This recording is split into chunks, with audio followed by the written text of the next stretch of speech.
Hello people, ప్రతి ఒక్కరికి వాళ్ళ లైఫ్లో ఒక టర్నింగ్ పాయింట్ ఉంటుంది. సో నా టర్నింగ్ పాయింట్ వచ్చేసి నా బీటెక్ లైఫ్ అనమాట.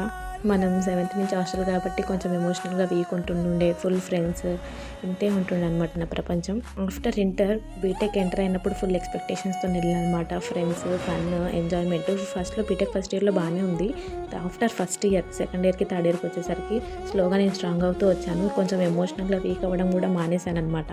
నా లైఫ్లో వచ్చిన ప్రతి ఒక్క నాకు ఒక లెసన్ నేర్పించే వెళ్ళారనమాట. Whatever relation it may be. Finally BTech third ఇయర్కి వచ్చేసిన తర్వాత నేను ఒకటే నేర్చుకున్నాను. ఏంటి అని అంటే, don't think about the people who never think about your feelings. మన గురించి ఆలోచించిన వాళ్ళ గురించి మనం ఆలోచించాల్సిన అవసరం లేదు. Just be self and find your happiness in you. Everyone here to play their own role. So మనకి మనమే ఉంటాం. ఎవరో వస్తారు, మనకి ఏదో చేస్తారని ఎక్స్పెక్టేషన్స్ అవసరం లేదు. మనకి వాల్యూ అండ్ రిలేషన్ గురించి మనం ఆలోచించాల్సిన అవసరం అంతకంటే లేదు. Finally I started my self journey and it will be continue. Thank you guys. Bye.